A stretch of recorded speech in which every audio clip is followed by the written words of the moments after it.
และขอเจริญพรอายาวป่อออกไปออกสดาป่อหมอนแม่หมอนโยมป่อโยมแม่โยมพี่โยมน้อง ท่านผู้ฟังทุกท่านติดตามรับฟังธรรมะยามเย็นของวันศุกร์วันนี้ทางสถานีวิทยุ104.5 เมกะเฮิรตซ์วิทยุเพื่อการศึกษาพระพุทธศาสนาและวัฒนธรรมออกจากห้องส่งวัดฝ่ายหินโดยตัวของอาตมาพระครูไพศาลสุตกรเจ้าอาวาสวัดทุ่งปากเกร็ดตำบลหนองหานอำเภอสันทรายจังหวัดเชียงใหม่และขอถวายความขอบคุณในความเมตตาธรรมของท่านอาจารย์พระครูสมุวิสุวัตวรกิจโจผู้อำนวยการทางสถานีวิทยุแห่งนี้มาด้วยดีตลอดในนามคณะสงฆ์เชียงใหม่และในนามคณะสงฆ์อำเภอสันทรายมาอยู่กับสถาญาติโยมท่านผู้ฟังผู้มีบุญทุกท่านที่ติดตามรับฟังกันทุกวันโยมพ่อโยมแม่คนเฮานั้นอยากจะให้สิ่งที่คนเฮานั้นอยากจะให้สิ่งดีๆรอบข้างเกิดขึ้นอยากจะมีความสุขอยากจะมีความสบายใจเหมือนกันทุกคนแม้กระทั่งตนตัวอาตมาก็เช่นเดียวกันก็มีความปรารถนาสิ่งเหล่านี้เช่นเดียวกันศรัทธาญาติโยมทั้งหลายสิ่งเหล่านี้นั้นเราสามารถที่จะสร้างขึ้นได้โดยการที่ว่าบางครั้งบางคราวคนเฮานั้นเปิดห้องว่าบางครั้งบางคราวคนเฮานั้นโดนเปิดห้องว่าโดนรังแกโดนไปต่างๆปัญหาที่มันเกิดขึ้นและเฮาไม่ได้ค้นหาสาเหตุว่ามันเกิดขึ้นเพราะเหตุอะไรอย่างเล่าทุกสิ่งทุกอย่างนั้นมันมีเหตุและมันก็จะต้องมีผลเหตุที่คนเฮานั้นเป็นทุกข์กันก็เพราะอะไรอย่างเพราะความนินทาเพราะความอิจฉาเพราะความเห็นแก่ตัวสิ่งเหล่านี้ศรัทธาญาติโยมทั้งหลายมันก็ก่อให้เกิดแห่งความเดือดร้อนความบ่สบายใจเกิดขึ้นและสิ่งแวดล้อมข้างๆของเฮานั้นมันก็บ่ดีโยมพ่อโยมแม่ถ้าว่าเฮาเป็นคนที่ว่าหยุดนินทาหยุดอิจฉา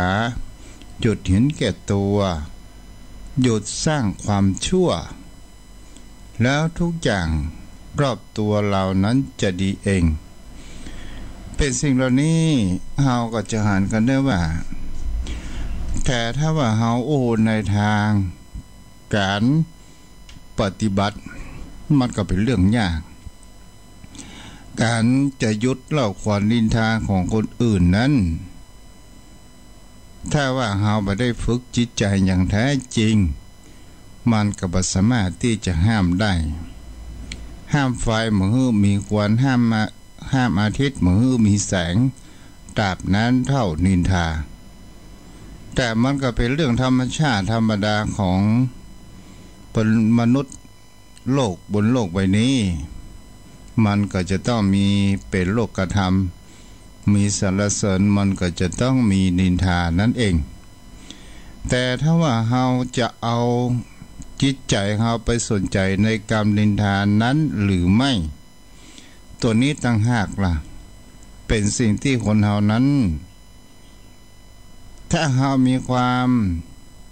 เอาจิตของเราไปจับกรรมนินทาที่เราจากขวัญเรานั้นเรามีความบ่สบายใจมีความทุกข์มีความเดือดร้อนและวุ่นวายบางครั้งบางคราวก็มีความว่าอาฆาตการเกิดขึ้นพยาบาทเกิดขึ้นด้วยตัว คำว่านินทานั่นเองแต่ถ้าว่าบางครั้งบางคราวเฮาก็นินทาคนอื่นก็จะต้องนินทาเฮาถ้าเฮาถือว่าเป็นเรื่องธรรมชาติธรรมดาถ้าเฮาว่ามันเป็นเรื่องธรรมชาติธรรมดาของมนุษย์โลกนี้มันมีคนใดพ้องที่จะถูกนินทานี่แหละศรัทธาญาติโยมทั้งหลายแต่ถ้าว่าตนตัวของเฮานั้นเป็นคนที่มีคำว่าห้ามจิตใจมานินทาคนอื่น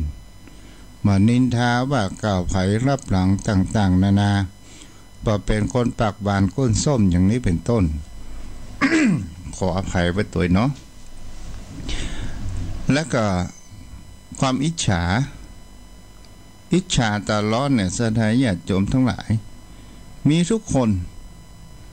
แม้กระทั่งพระสงฆ์องค์พระเจ้าก็เช่นเดียวกันมันก็จะต้องมีเพราะว่ายังมีคำว่ากิเลสอยู่แต่มีคำว่าธงชัยผ้าเหลืองคุ้มครองอยู่ว่ามะฮือมีคำว่าอิจฉามากเกินไปนั่นเองแต่ข้าเรื่องหัดวิถีของชาวบ้านนั้นส่วนใหญ่มันก็มีความอิจฉาเพิ่นได้ดีได้ดีอิจฉาเพิ่นมีเงินมีทองอิจฉาเพิ่นมีทรัพย์สินมรดกมากมายอย่างนี้เราจะอ่านกันได้ว่าเมื่อความอิจฉาเกิดขึ้นเป็นไฟลุกเปลวไฟลุกไหม้ในจิตในใจของเฮานั่นเองบางคราวก็เป็นสิ่งที่คนเฮานั้นเคยเป็นที่หนึ่งมาก่อนแล้วเฮาตกมาเป็นที่สองที่สามเฮามามีความยอมและจะมีความอิจฉาเกิดขึ้นอย่างเช่นในการชกต่อยมวยบนเวทีนั้นการแต่บางครั้งบางคราวคนที่การไม่ยอมการหรือว่าหัวแน่ไม่ยอมการสั่งลูกน้องตีลุ่มเวทีไปต่างๆนานานี่แหละเป็นสิ่งที่คนเฮานั้นจะหานกันได้ว่าบางสิ่งบางอย่างคนเฮาแพ้หรือว่าการแพ้หรือว่าบ้านเฮาว่าแพ้แปลว่าชนะเนาะการก็คือการถ้าว่าเฮามีความหันว่าคนอื่นชนะและเฮายอมรับกติกานั้นเฮาก็จะมามีความวุ่นวายมามีความอิจฉาเกิดขึ้นอย่างพ่อแม่ได้หันข่าวประเทศเพื่อนบ้านเพราะอย่างเล่าก็เพราะหันว่าประชาชนนั้นมีความน่าเชื่อถือกับบุคคลประเภทผู้นำของตัวเองอยู่แม่แล้วก็มามีคนที่ชอบในตัวของตัวเองแต่ตัวเองนั้นมีอำนาจมันก็ก่อให้เกิดแห่งความอิจฉาเกิดขึ้นอยากจะเป็นเปิ้นฮ้องว่าเป็นผู้นำประเทศและก็ตัวเองนั้นบอกเคารพกติกาเกิดขึ้นอย่างนี้เป็นต้นนี่แหละความอิจฉาก่อให้เกิดแห่งความวุ่นวายและสั่งคมแห่งความเดือดร้อนและทำเป็นสงครามย่อมในประเทศของตัวเองมามีความสงบสุขประชาชนก็แบบหูเรื่องก็เดินลูกลงไปตัวอย่างนี้เป็นต้นก็เพราะความอิจฉาและความเห็นแก่ตัวราษฎรญาติโยมทั้งหลาย ถ้ามนุษย์บนโลกใบนี้มามีความเห็นแก่ตัวทุกประเทศนั้นจะมีแต่ความเจริญเกิดขึ้นโยมพ่อโยมแม่เฮาก็ลองสังเกตดูว่าการที่คนเฮานั้นมีความเห็นแก่ตัวคำว่าเห็นแก่ตัวมันก็ปอๆกับความโลภความเห็นแก่ตัวก็คือหมายถึงคำว่าเอาตัวเองรอดแต่คนอื่นช่างมันอย่างนี้เป็นต้นนี่แหละศรัทธาญาติโยมเฮาก็จะอ่านกันได้ว่าความเห็นแก่ตัวเป็นสิ่งที่มนุษย์ บนโลกใบนี้ถ้าว่า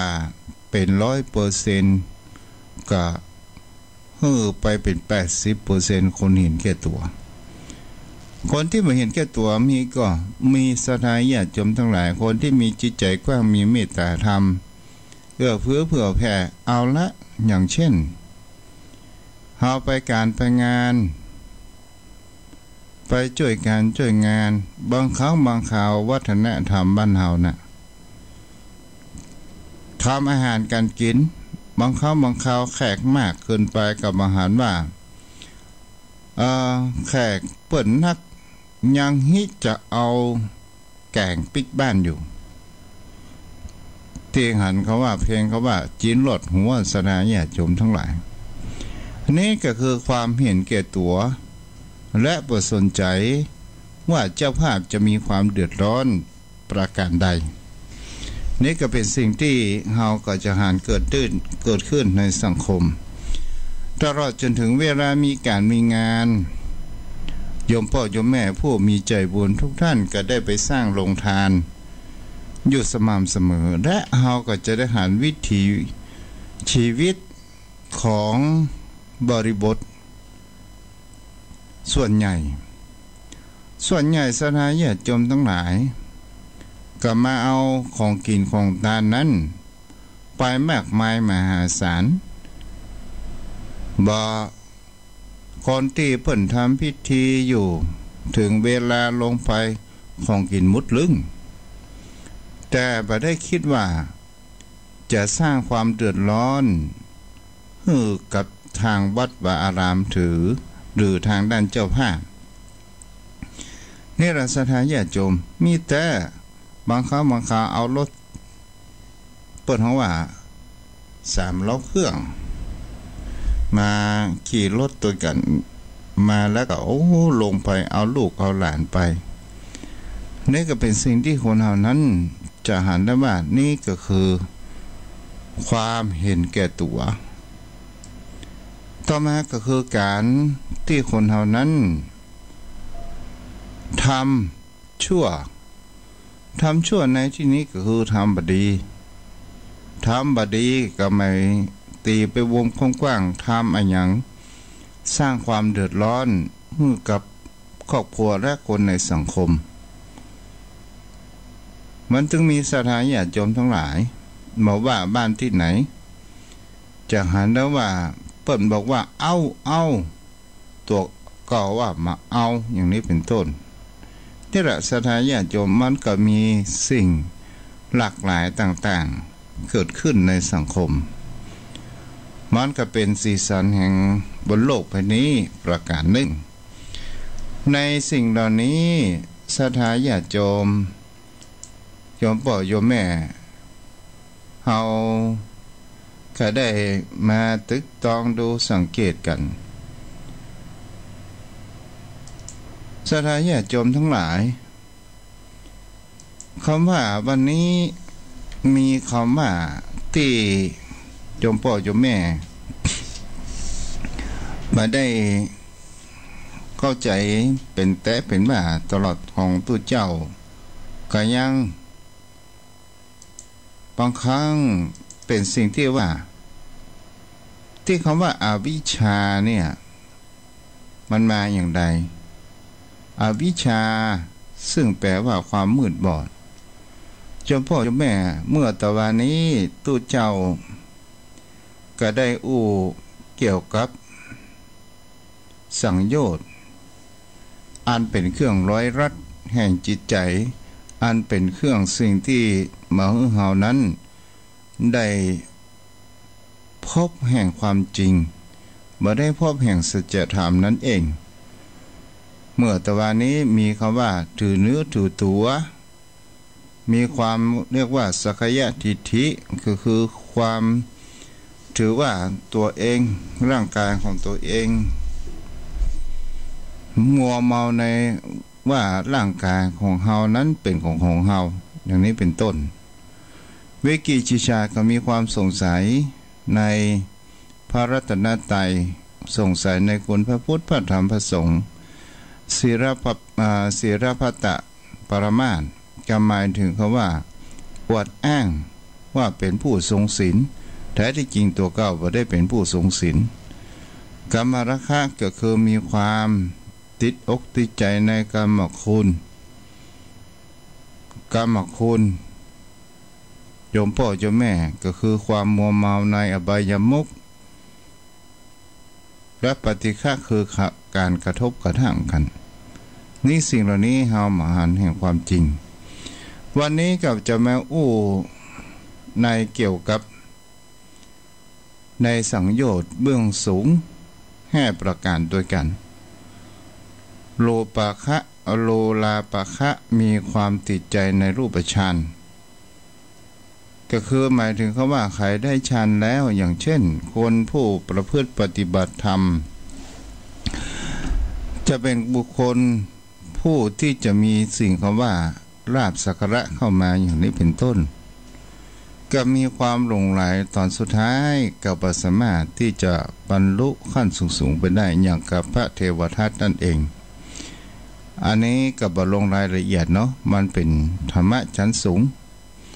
โยมพ่อโยมแม่ถ้าว่าไผประพฤติปฏิบัติได้ก็อนุโมทนาตยอรูปราคะก็คือมีความติดใจในอรูปฌานมีความพอใจในนามธรรมทั้งหลายมานะก็คือมีความยึดมั่นถือมั่นในตัวตนตัวและคุณในสมบัติของตัวเองโอทัจจะตัวนี้จะมาอู้ตัวคำว่าโอทัจจะก็คือมีความว่าฟุ้งซ่านอันอย่างเรียกว่าความฟุ้งซ่านสถาญาโจมเป็นสิ่งที่คนเฮานั้นควรจะศึกษาว่าคำว่าโอทัจจะความฟุ้งซ่านก็คือการถือตัวถือตนเป็นปัจจัยในความทุกข์และเฮาจะเห็นได้ว่ามีความโปร่งวางไปต่างๆนานา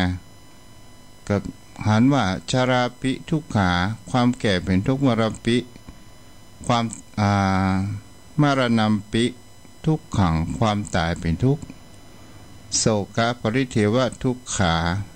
โทมนัสสะอุปยาสะความเศร้าโศกเสียใจเป็นทุกข์ทุกข์มันมาจากไหนทุกข์มันเกิดมาจากอะไรอย่างกัน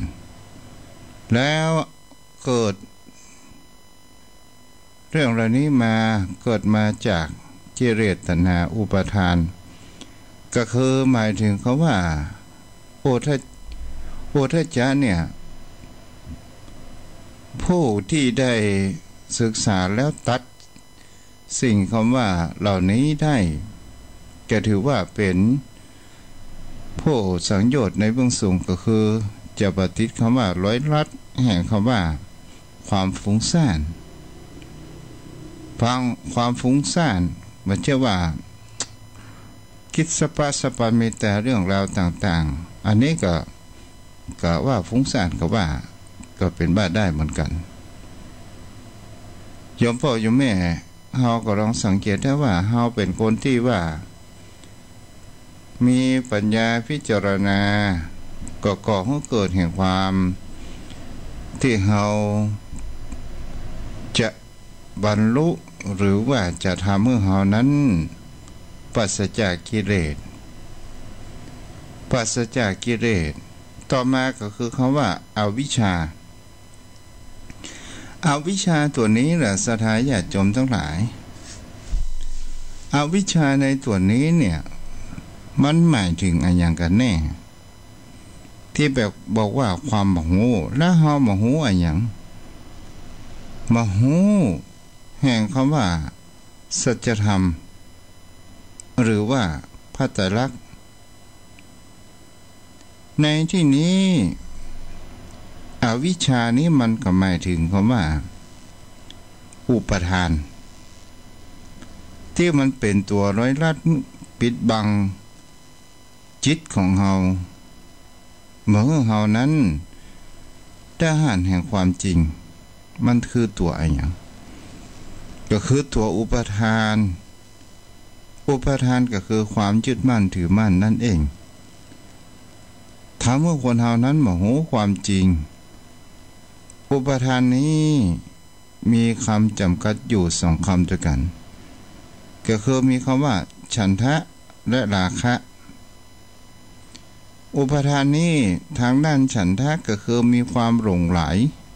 ฉันทะในที่นี้ก็คือบางมีความพอใจในหลงไหลถ้าหาอู้ง่ายตัวฉันทะวิริยะจิตตวิมังสาอิทธิบาทสี่ฉันทะในที่นี้ก็คือมีความเชื่อในสิ่งที่ผิดอย่างนี้เป็นต้นก็คือมีความหลงไหลใฝ่ฝันในโลกมิตรทั้งหมดทั้งปวงก็หมายถึงเขาว่ามีความหลงไหลยึดสิ่งของต่างๆนานาเกิดขึ้นยึดราบสักการะและก็มีความพอใจมีความพอใจในสมบัติของบนโลกใบนี้นึกว่าเป็นของตัวเองอย่างเช่นพอใจว่ามีทรัพย์สินมรดกมีเงินมีทองมีทุกสิ่งทุกอย่างตรงไหลว่าเป็นของตัวเองอย่างนี้แล้วบัดได้คิดว่าแท้ที่จริงแล้วเฮามาบนโลกใบนี้ก็มาเพื่อที่จะสั่งสมกรรมดีหรือกรรมไม่ดีต่ออันจะมาแก้ไขชะตาชีวิตของเฮาหรือไม่หรือว่าเฮาจะกลับเร็วลงก็หมายถึงว่าเฮาจะมาได้กำไรหรือว่ามาขาดทุนนี่ก็เป็นสิ่งที่เฮาจะเห็นได้ว่าสุดท้ายเนี่ยเฮาเกิดมาบนโลกใบนี้ถ้าเฮามีความหลงไหลว่าทรัพย์สินสมบัติเงินทองหลายร้อยล้านเป็นของเฮาใครประสามารถที่จะเอาสิ่งทั้งหลายทั้งปวงเนี่ยจะเป็นให้แน่ป่าตั้งมากมายมหาศาลเนี่ยมีความพอใจมีสตางค์ซื้อที่บางครั้งบางคราวก็ยังโมโหที่ของตัวเก่าว่ามีที่ไหนพ่องก็เลยเกิดมีความคำว่าเกิดมีความหลงไหลในสิ่งของเหล่านี้ว่าเป็นของตัวเองเหมือนกับว่าเราจะเอายกสิ่งของเหล่านี้ไปไว้ในภพภูมิแน่ได้แท้ที่จริงแล้วเราก็ยืมของบนโลกใบนี้มาใช้ต้องอันสุดท้ายเราก็จะต้องไปเราไม่ได้ไปสักอย่างแม้กระทั่งร่างกายของตัวของเราก็จะทิ้งไว้บนโลกใบนี้เป็นสิ่งเหล่านี้เนี่ยเราก็จะเห็นได้ว่านี่ก็คือสัจธรรมอย่างแท้จริงแต่ถ้าว่าคนเราที่มีอวิชชา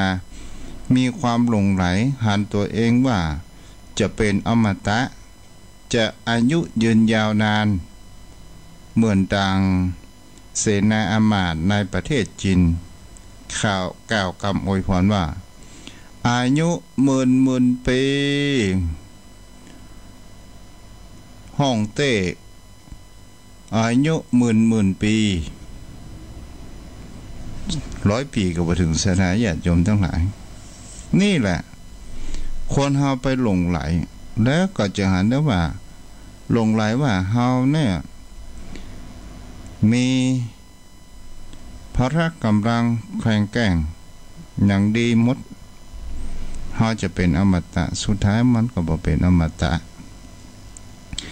ต่อมาแห่มสถานญาติโยมทั้งหลายรา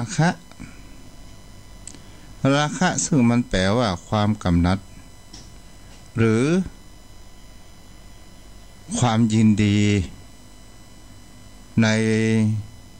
ทรัพย์สมบัติของโลกนี้โดยอารมณ์ด้วยความใคร่ในของกิเลสเป็นสิ่งที่คนเหล่านั้นจะหันได้ว่าราคะคือถ้าเรามีความหมกมุ่น ความกำนัดหมกมุ่นอยู่ในกามารมณ์ก็ตามอยู่ในอบายามุขก็ตามถ้าเรามาวิเคราะห์ดูหันว่าเป็นสิ่งที่คนเรานั้นจะหากันได้ว่า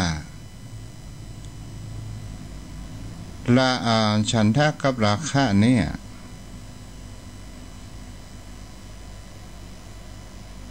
เป็นสิ่งที่คนมนุษย์โลกของเฮานั้นกำจัดได้ยากและมันเป็นอารมณ์ที่มาปิดบังตาของคนเฮานั่นเองจะหาได้ว่ามนุษย์โลกเทวโลกพรหมโลกในภพทั้งสามนี้ก็มาจะถึงเขาว่าเทวโลกกับพรหมโลกหันว่าความสุขของมนุษย์ผู้คนนั้นน่ะเป็นความสุขชั่วคราวเท่านั้นและประต้องการจะมาลงในเมืองมนุษย์เป็นสิ่งที่คนนั้นจะหันกันได้โยมพ่อโยมแม่เราจะหันได้ว่าคนเราจะพุ่งแห่งคำว่านิพพานนิพพานมันก็เหนือสุขเหนือทุกข์นิพพานในหลวงปู่พุทธทาสบอกว่ามันมีคำว่าศูนย์และเราจะไปหันความจริงนั้นได้อย่างใดก็โดยคำว่าเอคตะอารมณ์ที่เราจะไปเข้าสู่ถึงนิพพานเป็นจิตดังหนึ่งดวงเดียวกันนั้นก็คือคำว่าเราจะต้องมีการประพฤติปฏิบัติอุปสัมมานุสติกรรมฐานนั่นเองวันนี้คงจะตันอยู่เนาะคงจะตันพูดจาถ้าเขาได้ยินคำว่ากรรมฐานเนี่ยโยมพ่อโยมแม่บางท่านบางคนนี่ก็มีความหันว่าโอ้เขาบ่มีเวลาที่จะไปปฏิบัติกรรมฐานโอ้นั่งก็ยากลูกก็ยากบ่ได้ไปเตื้อเด้ออย่างนี้เป็นต้นนี่ไรโยมพ่อโยมแม่เราจะหันได้ว่าอุปสัมมานุสติกรรมฐานลงเข้าไปอุปสัมมานุสติกรรมฐานซึ่งแปลว่าระลึกถึงคุณพระนิพพานเป็นอารมณ์ถ้าเราอีไปมันก็ขึ้นลงไปติกสถานญาติโยมทั้งหลายมันก็เข้าไปแล้วเราจะเห็นได้ว่าตามศัพท์ของเขาว่าอุปสัมมานุสติหมายถึงกันว่าการที่เราจะรึกถึง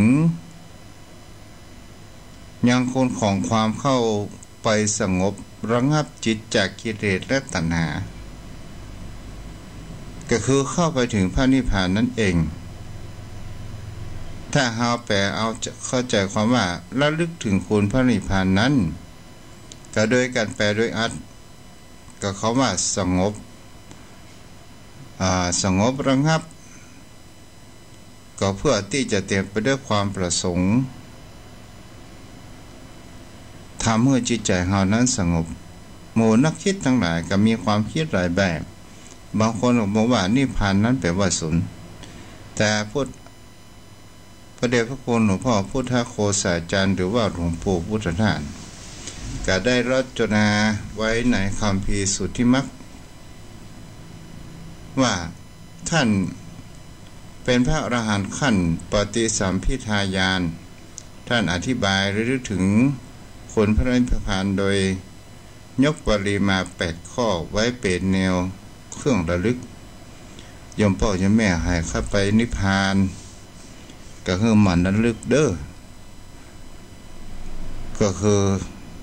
จะหันได้ว่านิพพานแปลว่าความสงบสุขในจิตใจของคนเรานั่นเองนิพพานในที่นี้มันมีคำว่าศูนย์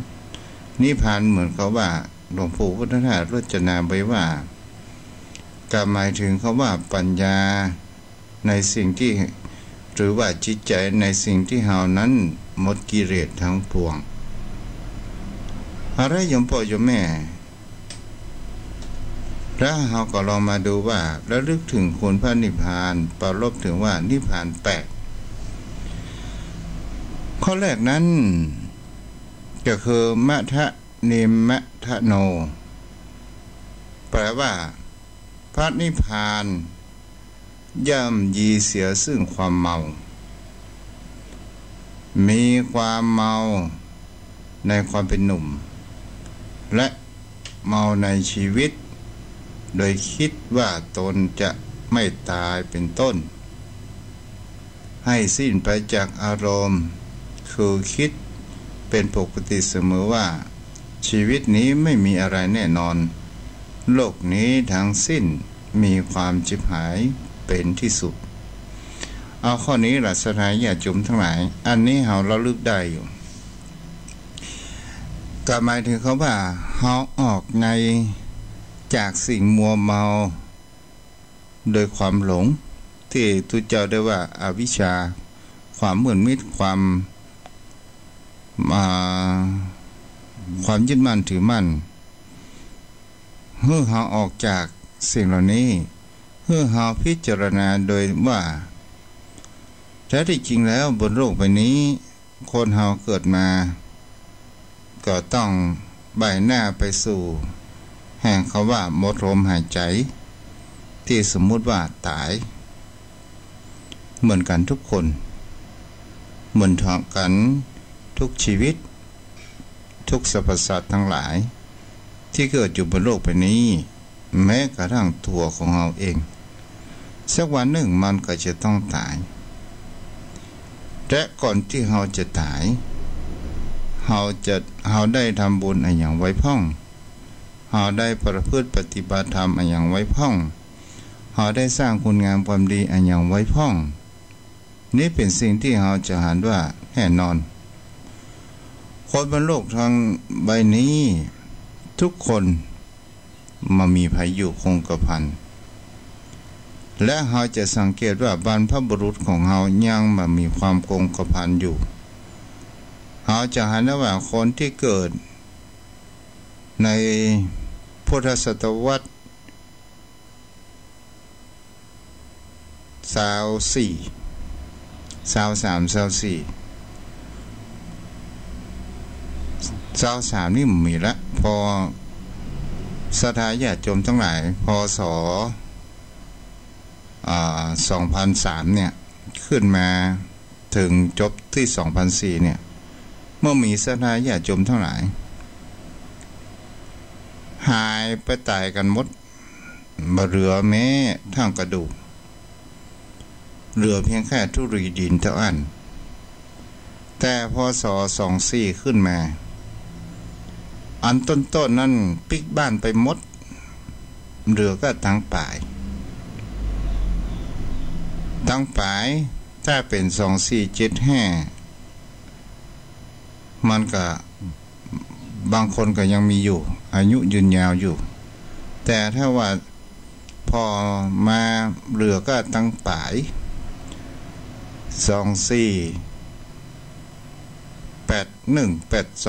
24818283นี้ยังเหลือยังเหลืออยู่แล้ว2005เนี่ยสถานญาติโยมทั้งหลายบางคนก็ไปละบางคนก็ยังอยู่นี่แหละเป็นสิ่งที่เราจะเห็นได้ว่าแท้จริงแล้วมันเป็นเช่นนี้เหมือนกันทุกคนแล้วคนเฮานั้นก็พ้นเสียซึ่งความแก่ความ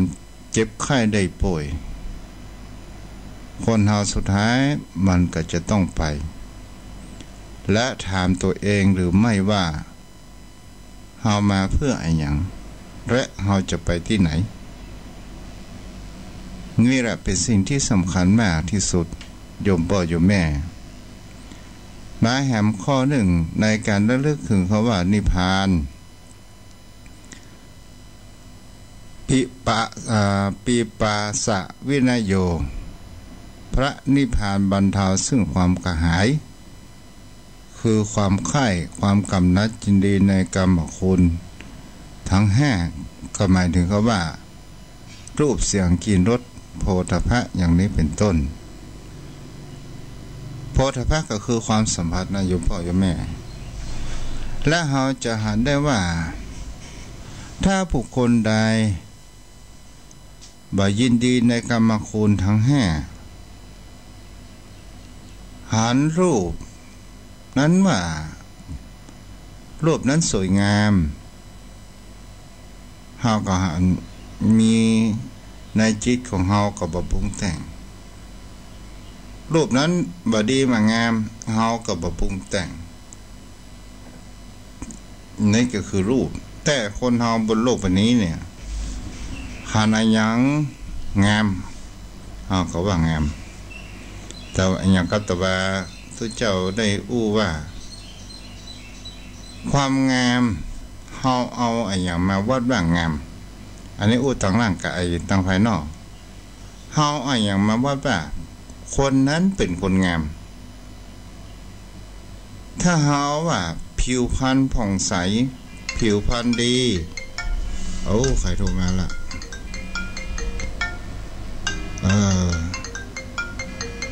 เดินเด้อยังบ่บ้างเตือเนาะ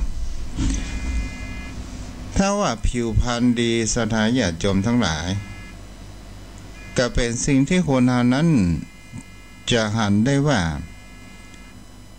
เฮาถือว่าเป็นคนสวยงามเพียงใด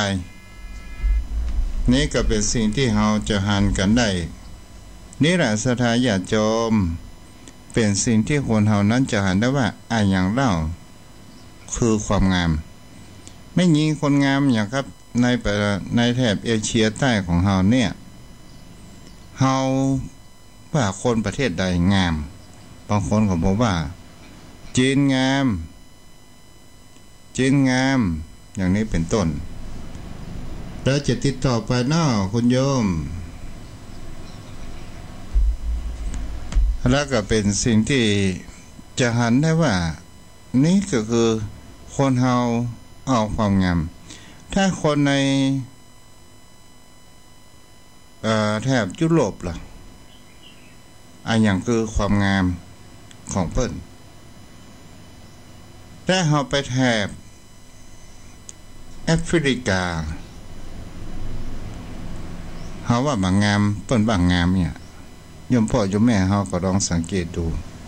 บางคราวก็เป็นสิ่งที่เฮาจะอ่านกันได้ว่า วัฒนธรรม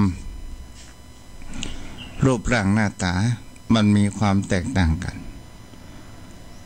เหมือนดังกับว่าพุทธปฏิมาสถานญาติโยมทั้งหลาย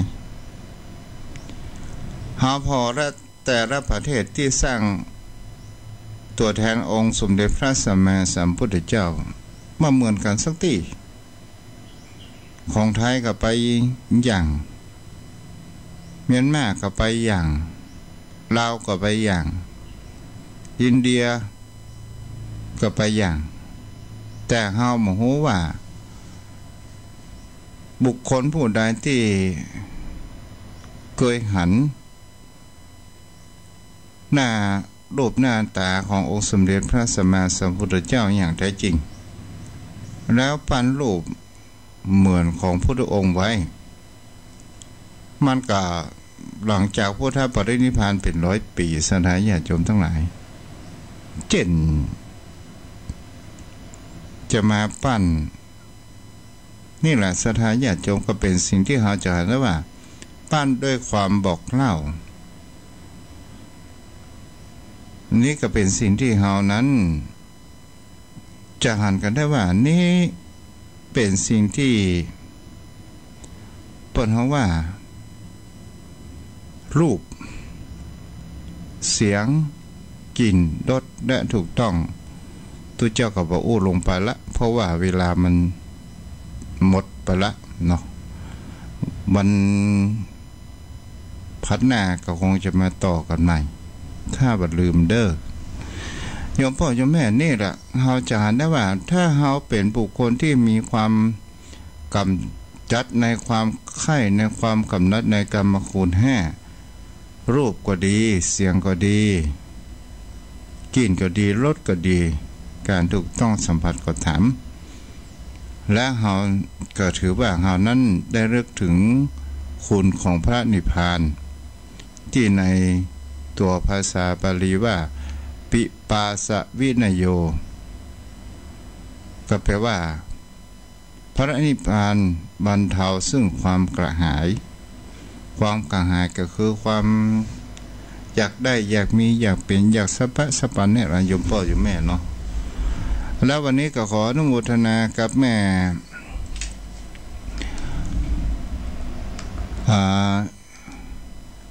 โยมแม่ประกายพฤกษ์ได้ทำบุญซื้อที่ดินถวายเป็นสมบัติของพระพุทธศาสนาจำนวนบุญกุศล 1,000 บาทเนาะแล้วก็ยังได้เป็นเจ้าภาพปูนและก็อาหารป่าแหม400 บาทในบุญกุศลนี้โยมแม่ประกายพฤกษ์ได้อุทิศส่วนบุญกุศลไปถึงจิตดวงวิญญาณของผู้บุคคลอันเป็นที่รักที่มีชื่อว่าพ่อสมควรถูกหูเด้อ เพราะว่าโยมแม่โทรมาตอนพักพอดีเนาะจำวัดพอดีอีเด้อเนาะอู้กันง่ายๆถ้าอู้เป็นภาษาชาวบ้านกำลังรับอยู่ ก็ขออภัยไว้ตัวเด้อเอาโยมแม่ประกายพฤกษ์ฮับปอนเด้อยะถาวาลีวังหาปุราปาริปุเรนติสาคารังเอวะเมวะอิโตทินังเปตานังอุปกาปติอิจิตังปันทิตังตุมหังขีปะเมวะสมิชันตุสเพปุเรนตุสังกปาจันโทปนราโสยะถามณิโชติระโสยะถาเอวังหนตุดีระอาจจะในวันนี้ก็เป็นวันดีไม่มีเจ้ามหามุราสธาแม่ประกายพฤกษ์ประกายพฤกษ์ได้น้อมนำมายังจตุปัจจัยเป็นบุญมาทำบุญถวายเป็นทานเป็นเจ้าภาพซื้อที่ดินถวายเป็นสมบัติพระพุทธศาสนาเป็นที่ธรณีสงฆ์วัดทุ่งประเกศแห่งนี้ตลอดจนถึงเป็นเจ้าภาพค่าอาหารป่าค่าน้ำค่าไฟวัดป่าอารามวัดทุ่งประเกศแห่งนี้ได้อุทิศส่วนบุญกุศลไปถึงยังปิยชนคนเป็นที่รักผู้ที่ตายมรณาไปสู่โลกภายหน้านั้นอันมีนามประกอบชื่อว่าพ่อสมควรขอหรือพ่อสมควรแม้ว่าจิตดวงวิญญาณของบุคคลอันเป็นที่รักนั้นไปเกิดในภพใดชาติใดวิมานใดก็ดีขอพระบุญกุศลบุญกินบุญทานนี้จงกลับกลายเป็นวิมานทิพย์เพื่อได้อยู่ได้อาศัยพระบุญกุศลนี้จงกลับกลายเป็นอาหารที่เพื่อได้กินและบริโภคนั้นจงมีเพราะว่าอภิวาทนาสีริสานิจังพุทธาปัจจายโนจตารโรธรรมาวัฏันติอายุวโนสุขังพระลังอนุโมทนาบุญเด้อเอาละโยมแม่ตอนนี้ก็เปิดสายน้ำไม้โทรศัพท์เนาะ0631639950 0631639950โทรเข้ามาได้เด้อ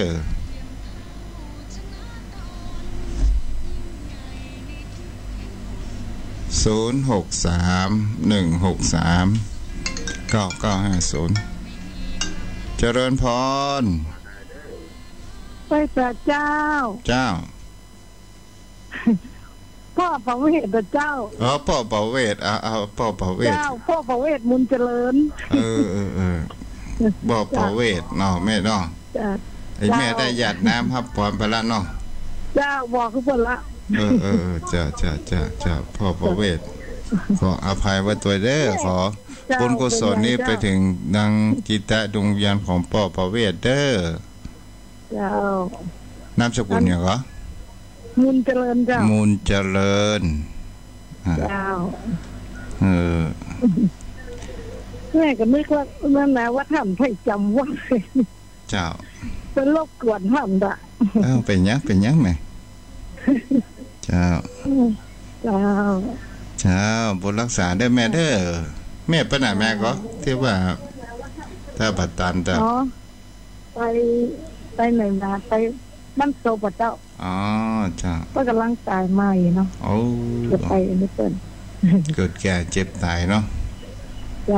เจ้าบุญรักษาได้เจ้าเจ้าอ้าวโทรเข้ามาได้063 163 9950 063 163 9950โทรเข้ามาได้เนาะวันนี้ผู้ติดตามรายการทาง Facebook ไม่มีใครสักคนเนาะเพราะเป็นยังโยมพ่อโยมแม่ในการเผยแพร่หลักธรรมหอมมุ่งคือคำว่าเผยแพร่เพื่อโยมพ่อโยมแม่ได้เข้าใจแห่งคำว่าสัจธรรมอย่างนี้เป็นสิ่งที่เราจะหัดกันได้ว่าอยากคำว่าอาวิชชาแปลว่าความมืดมิดความสิ่งที่มันปิดกั้นในจิตในใจเฮามานความจริงมันคืออะไรอย่างก็คือความยึดมั่นถือมั่นนั่นเองเนาะให้รับฟังอยู่ก็โทรเข้ามาได้เด้อเจริญพรแม่บุญเลื่อนแม่บุญเลื่อนแม่บนเอ็นดูมีใบโทรก็โทรมาโอ้ยก็มอให้อ่ะบดมัวเนี่ยมันหมอม่วนจ้ะว่ามันแม่เฮ้ยไปยิบผ้านอนเหี่ยก้างง่างเนี่ยปวดประตูกระเสียงเนี่ยโอ้มักตอนบ่ายแต่กี้ฮ้อนขนาดเลยแม่ว่าใช่ฮ้อนนะมันเรียมืดฮะฝนจะตกมันอย่างก็นะใครได้ก็ฝนลมบะเอานะถึงว่าอันนี้นั่นว่าเอาก็ลมตากกับบอลนะแม่เนาะวันนี้สายอย่างว่ามันน่ากูเจอถึงบัดตันวันนั้นเนี่ยไม่แดงเข้าสุกไม่แดงเข้านึ่งไม่แดงเข้านึ่งจ้ะเมื่อคืนน่ะแม่ใกล้หัวตู้แซวไม่แดงเงินตะล่อมไหนไม่แดงเข้าสุกไอ้โหลก็อยู่กันมาได้ฟังกะว่านอนเหี่ยกึ่งดึงขอโทรอุ้ยถ้ากำอยู่คนเดียวเนี่ยทำได้แม่แต่แม่ก็ว่านะคนเราอย่างกินเสื้ออย่างเงี้ยกินแล้วกันมีแล้วแล้วก็บัดต้องไปว่าพศลูกแม่ยัง30ยังไปได้8 ปีมันเนี่ยพอเนี่ยแม่ละแม่พศ30นะอายุ24เนี่ยบัดต้องพศแล้วบนจะไปกับไปป้อนแฟนแม่ได้02ก็ไปละฮะมีเดี๋ยวนี้อยู่จะได้61 62เข้ามาแม่หลานก็ซ้ำไปอยู่ไกลเกิด28หลานนั่นนะอยู่คนเดียวโกกงกบ่เดียวเนี่ยเป็นคนเฒ่าเฝ้าบ้านน่ะยิบผ้าไปฟังตุเจ้าไปกูโตเนาะเนี่ยฟังเอาตุเจ้าเป็นเปิ้นเฮาว่าฮะเป็นแสงสว่างเนาะเจ้าเป็นที่เปิดทางด้านจิตใจแม่น่ะขอจิตใจของเฮาพุทธผ่องดีแล้วแม่เฮาก็เข้าใจว่าความหมายคำว่าที่เฮาจะไปนิพพานเนี่ยมันคือไอ้อย่างกันเนี่ยเขาว่านิพพานความสุขก็คือนิพพานมันก็เหมือนกับว่ามันอู้กันแง่แต่มันมีความเข้าใจกันได้ยากเป็นว่าเฮากำจัดคำว่ายึดมั่นถือมั่นเฮาบ่หลงในรูปในเสียงอย่างพ่ออย่างนี้เป็นต้นเนาะมีความเลื่อมใสในพระรัตนตรัยแม่ต้องยืดเอาพระพุทธเจ้านะเป็นที่เปิ่งอายุ60 ปลายมานี่แบบเอาอย่างเดินทางไปถ้าเป็นตะวันก็4 โมงไปแล้วถึงบ่ายแม่มาเอาอย่างนั้นแม่เนาะเขาต้องถามแม่เมาเนี่ยเอาเงินนะกะเงินยังเสาะอยู่ลูกกับผู้สูงอายุก็บอกประคองไปเป็นเดือนเนี่ยกะไม่โป่งมดเรื่องว่าเพชรก็คือหินที่มันอัดแน่นกลายเป็นเพชรทองก็คือแร่ธาตุเงินก็คือกระดาษแม่คืดเนี่ยนะแม่สมมติกัน สมมุติมดเฮาไปยกย่องมันเฮาก็ตายทุกคนน่ะแม่ว่าอีนะเนาะเนี่ยฟังตุเขาเนี่ยก็แม่ฟังแล้วก็ม่วนดีเลาะเนี่ยอันเกิดประจังโมนั้นแม่บ่เกิดแล้ววัยนี้แล้วตัวเจ้าต้องมาเก็ตบ่เข้าเก่งได้แม่เด้อเกิดบ่เก่งแม่ยังใกล้หัวที่หามเข้าหามออกมาอันอยู่หรอแม่นน่ะที่กวตาน่ะกวตาหามเข้าออกตะลุงน่ะแม่ยังใกล้หัวก็ฟังก็ใกล้หัวก็จ้ะบ่รักษาอภิกรรมนะบ่รักษาได้แม่เด้อจ้ะอ้าวใครจะโทรมาต่อจากแม่บัวบุญเนาะแม่บัวบุญก็ได้เป็นเจ้าภาพให้หอมปุ๋น4บุญเพิ่มบุญกุศลแห่ง400 บาทนะอาระยมพ่อยมแม่ที่อยู่ตามบ้านดังจองตู้เจ้าก็จะฮับไปจนถึง5 โมงเย็น55 นาทีเด้อคืนเวลาเงื่อตังสถานีอาจารย์ท่านพระครูเด้อคำเดียวขอลิงก์มาพอวินแอมผมกำเด้อเพราะว่าเพลงมันวนไปวนมาเนาะรึกๆของกับหูเรื่องกันเด้ออาจารย์ท่านพระครูเอาได้ยมพ่อยมแม่ใครจะโทรมาแฮม0631639950วันนี้พ่อหนาสายันดักปิ้งแม่อ้อยมันได้ยินเมินละเนาะแม่บัวพินอ้ำโคตรก็ไม่ได้ยินเมินพอสมควรจ้า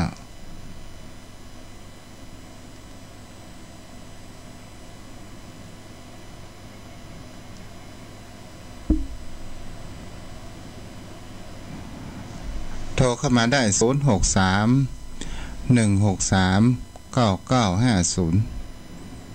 063-163-9950โทรเข้ามาได้เด้อยังมีเวลาเหลืออยู่แม่อ้อยโทรเข้ามาได้2931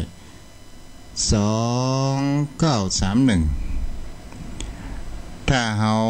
มาโทรย่นเวลาตอนสุดท้ายนี่อันนี้ขนาดเด้อเจริญพรปนานึกว่ามาอะไรนะขอแต่ใจไว้สาบารมีธรรมท่านพระคุณเจ้านะครับฟังตลอดโอ้ถ้าไปได้ฟังระบบค่อยม่วนมาเรื่องมันขาดสิ่งใดสิ่งหนึ่งไปฟังไปพิจารณาไปตัดเนื้อธรรมแล้วท่านพระคุณเจ้าเนอะจ้าไม่ใช่ว่าสุมาเดินไม่ใช่นอนฟังแล้วก็เดินรับไม่ใช่ผมส่วนมากไม่วันมารับนั่งฟังก็พิจารณาไปตามสาระแก่นสารธรรมที่ท่านเจ้าได้เทศนาไว้นะครับจ้ะมันมีวันนี้มีอย่างเสริมแต่งพ่องที่โอ้ไปได้ดีครับท่านคุณเจ้าท่านที่ท่านเจ้าแสดงธรรมสักยะทิฏฐิศีลพัตตะปรามาสอย่างวันนี้ถ้าเฮาละได้เนี่ยโอ้มันจึงผงวางแท้ๆท่านเจ้าเฮ้ยมันกึดมาอย่างท่านพระคุณเจ้าเทศนาแล้วว่าชีวิตของคนเฮานี่มันจึงเหมือนเฮาไม่เหี่ยวโลกว่าแสวงหาจะได้กำไรขาดทุนดีที่ตัวเฮาแต่ละเวลานับวันนับน้อยไปติ๊กท่านพระคุณเจ้าเหลือน้อยไปติ๊กแล้วครับถ้าอายุนักมาถ้าสมองสติปัญญาความจำได้บางหูเรื่องหูราวยังก็เป็นไอเซเมอร์ก็โอ้จัดยากลำบากครับบางเรื่องละมันติดทาง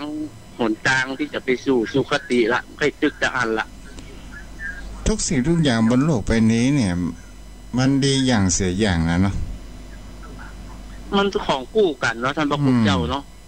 มันจะดีทุกอย่างก็บ่ดีจะเสียทุกอย่างก็บ่ใช่นะครับจ้ะแม่มันดีอย่างเสียอย่างเนาะครับมันจึงมีดีก็ไม่เสียอื่นเหมือนเดียวกันโมท่านเจ้าหอยน้ำก็ไปนะพอดีก็มีข้อเสียกว่านี้ครับครับขอแต่ใจไว้สาบารมีธรรมท่านพระคุณเจ้านะครับวันนี้ได้สนทนาธรรมกับพระคุณเจ้าขอคือเป็นบุญเป็นกุศลแต่เลยนะธรรมะสวรรค์นางตัมมังนะท่านเจ้าเนาะไว้สาครับฟังธรรมตามการเวลาเป็นมงคลเนาะจะรักษาถ้าระยมปอยมแม่ ค้างแหมนาทีเดียวอ่ะขอสายสุดท้ายใครจะโทรมาสถานอย่าโจมเรามาสังเกตดูดีๆแท้จริงคนเรานั้นธรรมะความจริงของชีวิตแต่คนประสนแต่ผู้คนเรานั้นสนใจในสิ่งที่มันมีสาระในสิ่งที่มีคำว่าในความเพลิดเพลินจะเป็นการไปพอการแสดงดนตรีอย่างไปต่างๆนานาเกิดขึ้นในสิ่งที่เป็นสาระมาเข้าเอากันเนาะอะไรยมพ่อยมแม่วันนี้ก็เอาไว้เพียงแต่นี้เด้อเวลาหมดเวลาวันยินดูเปิ้นเจริญพรเจ้าทางโทรศัพท์แม่เด้อฮัลโหลแม่เจ้าโทรจากกันได้เลยแม่เจ้าฟังกำลังม่วนเจ้าเอาไว้ติดตามวันพุธใหม่คืนและวันพัดวันศุกร์เจ้าอนุโมทนาบุญด้วยแม่เด้อเจ้าบุญรักษาเจ้าแล้วแม่คืนไม่ได้ออกกับเจ้ามาออกแม่คืนจะออก